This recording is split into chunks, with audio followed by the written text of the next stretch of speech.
आंनि चेनेल नायगिरि गासैबो जोंनि बर' रायजो राजाफोरनिसिम गाहाम हामग्लायनाय बावहरग्रोनाय जाबाय। दिनै 2 जानुवारि दिनैसिमनि माखासे खौरांफोर जथायनानै लाबोनाय जादों। नोंथांमोना जुदि जोबजासिम नायलाङोब्ला माखासे खौरांफोरखौ मोनथिनो मोनगोन।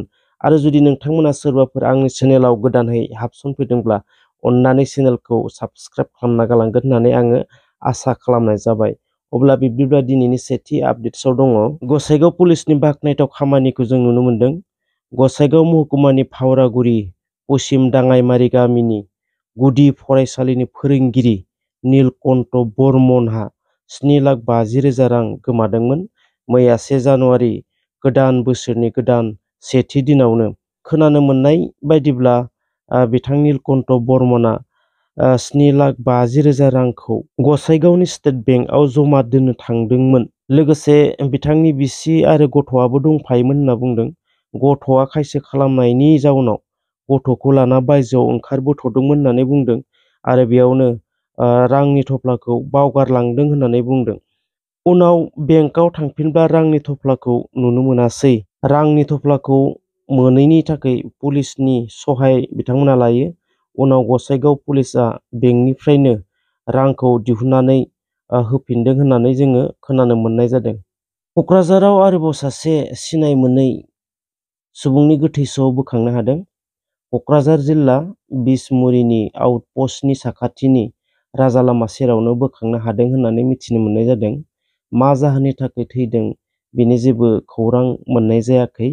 ना लोंनानै थैदों, ना लोंनानै गारि सालायनानै कन्ट्रल गैयियाव थैदों, ना सोरबा बुथारना गालांखो बेनि जेबो खौरां मोननाय जायाखै। मैया 5 जानुवारि 2024 गोदान बोसोर गोदान दिन सेथि दिनाव आसामनि गुवाहाटीयावहाय गं 200 इलेक्ट्रिक बासखौ सालायजेनबाय। गुवाहाटीयाव पलुसना जोबोर गाज्रि जालांबाय थानायनि थाखायनो बे इलेक्ट्रिक बासनि बेबस्थाखौ खालामदों होनना मिथिनो मोननाय जादों। डक्टर हिमन्त बिश्व शर्माया बुंनाय बायदिब्ला गुवाहाटीयाव गासै गं 500 खान इलेक्ट्रिक बास होगोन होनना बुंदों आरो लासैनो जुदि बे 500 खान इलेक्ट्रिक बासखौ होजोबखांनायनि उनाव डिजेल एबा पेट्रलजों खारग्रा बासखौ बन्दबो खालामनो हागौ बेखौ मिथिनाय जादों। मैया 5 जानुवारि जि समाव गासैबो बुहुमनि सुबुंफोरानो रंजादों, नाथाय जापान हादरनि थाखाय गिख्रंथाव थासारि सोमजिदों। 7.6 मेगनिटिउडनि बांग्रि मावनायजों लोगोसे सुनामिबो फैनायनि इसारा होदों जापान हादरावहाय। नाथायब्ला दासिमहालागै सासेबो सुबुंनि थैनाय एबा जोखोम जानायनि खौरां मोननाय जायाखै। नाथाय माखासे मुवा बेसाद आरो लामा सामा नष्ट जानाय एबा माखासे मुवाफोर खहा जानायखौ नुनो मोननाय जादों। नासाया 4 एस्ट्र'नटफोरखौ अखाफोराव हरगोन।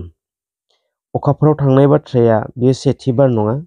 नोंथांमोना नील आर्मस्ट्रंनि बाथ्राखौ मिथिगौ, जायहा अखाफोराव थांखांबाय, जायहा अखाफोराव सेथि आगान होजेनदोंमोन। बे बाराव नासाया 4 एस्ट्र'नटफोरखौ हरगोन अखाफोरावहाय। बिथांमोना अखाफोराव थांनानै बुहुमाव फैफिनगोन। बिथांमोन 4 एस्ट्र'नटफोरनि मुङा फारियै नासा कमान्डार रेड वाइसमेन, नासा पाइलट भिक्टर ग्ल'बार्ट, नासा मिशन स्पेशलिस्ट क्रिस्टिना कट्स आरो लोगोसे जेरेमी हेनसन। बिथांमोननि मादाव 3 आमेरिकानि आरो सासेया कानाडानि। एमएलए जयन्त बसुमतारिनि सायाव गोख्रों अजद।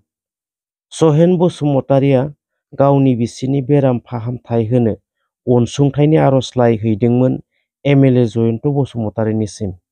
एमएलए जयन्त बसुमतारिया आर'जलाइखौ फरायखांनानै गोबां रायजोफोरा हैनाय अनसुंथाइनि आर'जलाइखौ बस्थायाव सोनानै अरजों सावनायखौ नुनानै गोथौ दुखु मोननाय फोरमायदों सहेन बसुमतारिया। हरा नालाय हरा, होआ नालाय होआ बेबादि बुंहरबानो जायो। आं लांदोंमोन सिगाङाव जयन्त सारनो हैदोंमोन, बेखौ देखायहैदोंमोन आंनि बुरिखौ। आरो बे देखायनायनि गेजेराव जयन्त सारा बुंदों, बिनि बेमारा मा? थिउमार सार बिनि एसे अनसुंथाइ मोनगोन नामा आरो एसे हरगोन नामा बे हिसाबै आं जेन्थ' सारनाव लांदोंमोन। ओमफ्राय फारि फारि बे लेखाखौ नायबाय आंनिखौ मोनदों सहेन बसुमतारी ओमफ्राय आंनि बुरिनि नामा जाहैबाय रमि बसुमतारी। बाहाय ग्रोब आंनि लेखाखौनो फार्स्टआव मोनखादों आरो जेन्थ' सारा। ओमफ्राय फरायबाय फारि फारि फरायबाय फरायनानै मोनबाय अनसुंथाइ आरो बिनि गेजेराव सोंबावबाय आरो बियो नोङो दसे जिरायथ' आदै होननायखाय आं जिरायदोंमोन आरो। ओमफ्राय आं जिरायनानै थाबाय आरो ओमफ्राय बै माखासेफोर दंमोन हिनजाव हौवा थांनाय बिसोरनियावबो सोंबाय आरो बिनि गेजेराव बिसोरनावबो सोंनानै मोनबाय आरो बोरमा अमा दाउ बेबादि हरो होननाय खोनानायखाय बे रायजो राजाया थांदोंमोन आरो। ओमफ्राय बे लेखाया जाबखो जाबखो दंमोन बिनि गेजेराव।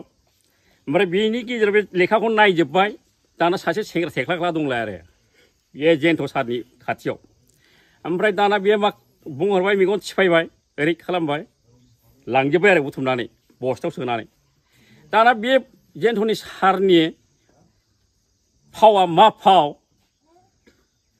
बे सोनाबा गावनि ओरैहाय हाखर दंलायो आरो न'नि एसे आन्दो जायो बे हाखराव बाहाय स' लखबहैबाय। दा बेथ' लखबहैनो नाङाना बियो रावबो मोजां मोनाखै आरो।